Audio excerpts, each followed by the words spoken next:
Hello everyone, welcome to my channel. This is One Trade TV. So in a few minutes we'll be sharing to you about crypto news, especially the case Ripple won against SEC.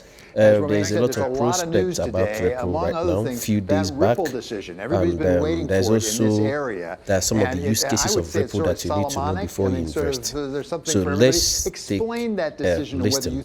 We'll come back to you shortly. Sometimes Thank you. XRP is a security, sometimes it's not.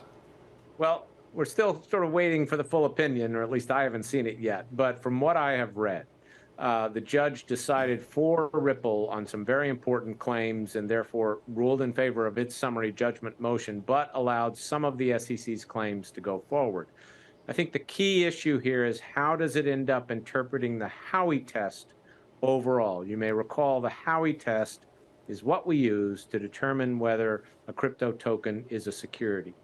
And it sounds like the judge leaned more into sort of Ripple's camp than the SEC's, in the sense that it appears to say that unless the arrangement really created some post-sale rights and obligations between the parties, then maybe it's not a security. Now, again, we sort of have to analyze the full decision to really make sure of that, because the judge did allow the claims on the institutional sales to go forward. The institutional sales had a lot more optics and color around them that looked like normal security sales, whereas the retail sales, the programmatic sales did not. So we'll have to wait to see. Yeah, important. We have to wait and see. Fair point. There is a little irony, at least in the initial reports, that it's the institutional people that need protection and the retail people don't need protection. But let me ask you whether the markets you think might be getting it right, because XRP, the token, zoomed up. Last time I checked, it was 25, 27% up. Do you think the markets got this right? Yeah, I mean, it did, as did some other tokens. So again, if the judge basically interpreted the Howey test in a more conservative way than what the SEC was arguing, then it is very significant. But look, it's still not going to resolve some of the basic issues we have of how do we regulate this industry. And that's kind of what I've been arguing all along. We've been too bogged down in these questions of, is it a security, is it not a security, that have prevented us from putting in place some reasonable standards to protect investors, but also to encourage innovation. Well, I mean, it raises a question here, Tim, too, as to whether the industry is going to continue waiting. I mean, there's been a lot of talk about some of these ETF filings, BlackRock, Invesco, WisdomTree, just to name a few. These are big, established institutional players who at least feel like that maybe there's a chance that this could get approved. Why not? Yeah, that's true. So on the ETF issue, the SEC has not approved a Bitcoin ETF in the cash market, and it has said that's because that cash market isn't well regulated. Now, BlackRock and others have come forward with some ideas on surveillance that they're hoping would persuade the SEC.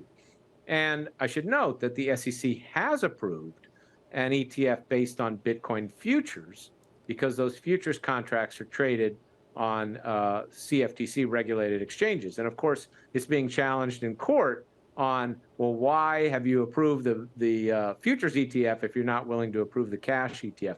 But, you know, the whole ETF issue is a bit ironic in that Bitcoin and crypto tokens were meant to be things that we all bought and sold on the blockchain. Of course, that hasn't happened. Most people buy them through large centralized intermediaries. And now, of course, we've got BlackRock, of all people, and other conventional asset managers offering ETFs on these tokens. So it's an important issue, but I think, again, we still have these overall issues of how do we regulate this market? Well, why is this taking so long? I mean, you know the CFTC inside and out, and I know it's not an easy job, particularly for a financial product that effectively didn't even exist more than a decade ago here. Right. But this has been a long time coming, and we still don't have a resolution.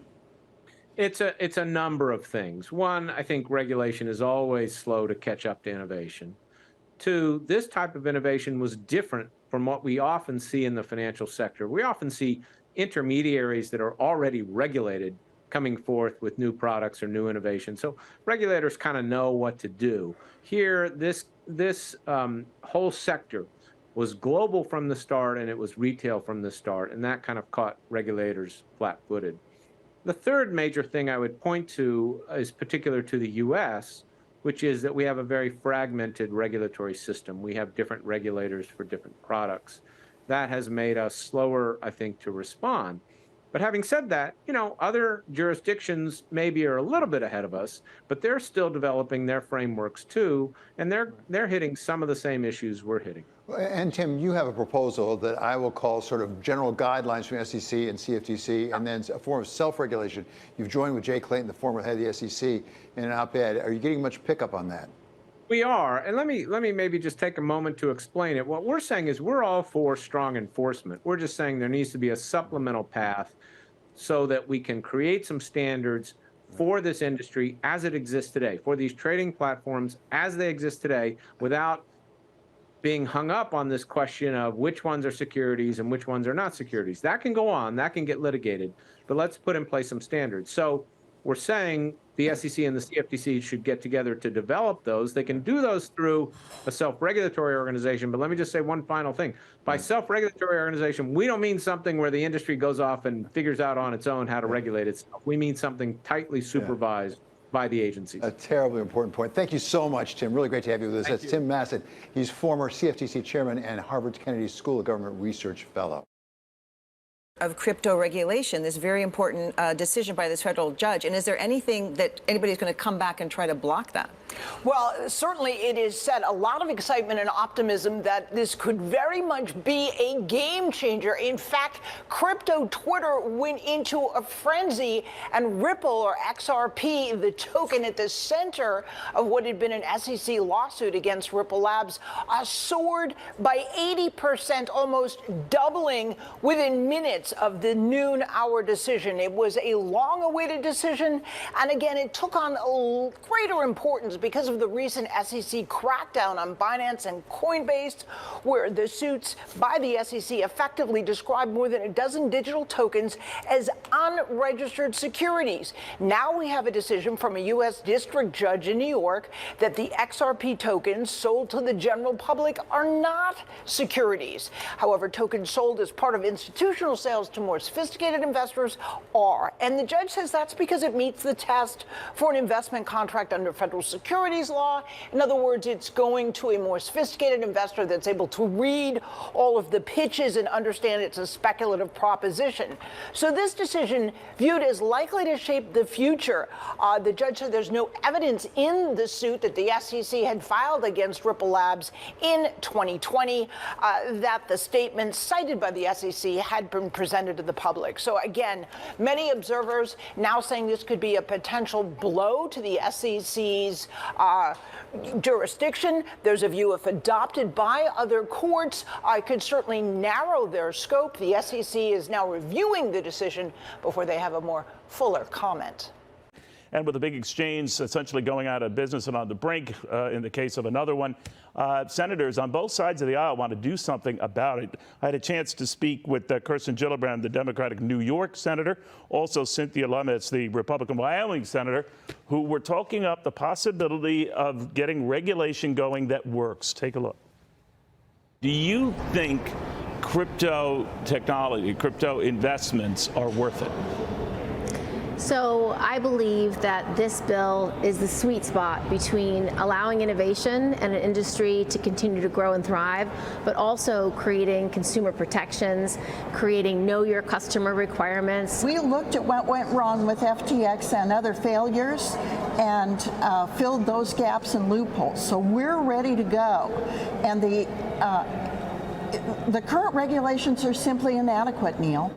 All right, we're ready to go, and the current regulations are inadequate. Brock Pierce with you right now, one of my favorite guests on this show, the Bitcoin Foundation chairman, was a third-party presidential candidate. You know all about that. Also a Hollywood star, and not too many years ago. Brock, what do you make of Washington now moving in on this court case, setting up the sort of tableau for this? What do you think? Well, I mean, first of all, there are many parts of Washington. You've got different agencies all vying for power, whether it be the SEC, the CFTC, and these debates have been going on as to who is the right regulatory body to regulate the industry? Or should a new regulatory body be formed in light of the fact that this is pretty modern technology and we're talking about laws in some cases that are nearly 100 years old that predate the internet by a long shot? One thing that's worth noting that just happened moments ago, one of the other major cryptocurrencies, Ripple, or otherwise known as XRP, the SEC had charged them a major case going on, and XRP just won in their case against the SEC. This is an incredible event, a very important precedent of the SEC losing the biggest case that's been running for years, deeming that XRP and the trades and transactions that have occurred are not securities, which I think is really the most important thing as we're looking at what's happening here with Coinbase. Very big deal. But it probably is, Brock, but to your point, I mean, that hasn't stopped Washington. And again, it depends on what part of Washington you're looking at. But with both parties seemingly united on trying to do something about this, it's almost like their AI involvement. Be careful what you wish for, you might get it. What do you think they'll come up with? Well, hopefully the right thing. As you saw, the bipartisan support in the Senate in a new proposal of, call it sensible regulation, right? And necessary. Unfortunately, I'm embarrassed by a lot of the things that I've seen happen in the industry. Examples like Sam Bankman-Fried and what we've seen with FTX and Celsius and BlockFi, and the list goes on and on. As someone that has been a huge evangelist and advocate for the incredible potential to create a better world, to support life, liberty, and the pursuit of happiness, as a believer in the fundamental power of this technology, I'm embarrassed by a lot of the events that have occurred and the bad actors, and clearly that has brought, made regulation the topic of discussion. So I just pray it's something sensible, something that allows America to continue to be the leader, the capital of innovation in the world, and certainly with financial technology. Imagine if the credit card had been invented by China or Russia. Imagine if the internet had been invented, so on and so forth. This is very important to our collective future. I always think, too, and I raise this with both the Republican and the Democratic senator here, no matter what mechanisms we set up here to police this technology doesn't mean that the price can't be affected by those who are working abroad. So will it do any good? Well, I mean, that's one of the things we've seen is when the SEC had gone after Coinbase and named a number of other cryptocurrencies that were burning tokens is really what is why they selected them. What did Hong Kong do the next day? Hong Kong effectively invited all of those organizations to effectively relocate in a market that is going to support the things that they're doing, recognizing these as legitimate assets. And so this is the Chinese government saying we don't want this necessarily in mainland China, but since the U.S. has taken this position, we want to make sure that we're the safe haven to capture and attract all of this innovation, all this economic development, all this future sort of a finance, and to bring it into Hong Kong. And so this is, we live in a global world right now, and the decisions we make are going to affect our future, and it's going to determine which countries are the winners and losers. And so it's very important. I'm glad that, this is a topic that the American people are continuing to listen to. And over 10% of the American public has a stake in this, and these are single-issue voters. They care deeply about this, and they are likely going to make their opinions known in the upcoming elections. Okay, so welcome back. Personally for me, XRP has a lot of potentials. I know that some people must have lost money on this token, but for me, I am going to go all hard on this particular coin. Do you know the reason? Because I've studied the technical analysis, the economic analysis, the political analysis, every other thing that you need to know, or every other research that you need to do about this had been actually studied. So I'm going in fully for this. Look at this, guys. He said, a Ripple XRP Power Solution helps network members process payments with real-time settlements and improve payment efficiency and certainty. XRP itself is used to source liquidity on demand and reduce the amount of nostro account required to make it stuff like this in a global payment. So watch this. I also want you to remember that this is not a financial advice. You need to make your own personal organizational research before you invest in this crypto, especially Ripple I have told you my own observations and what I'm about to do. Take your time, do your own research, know the use cases, and see if it's a good investment that you can risk on.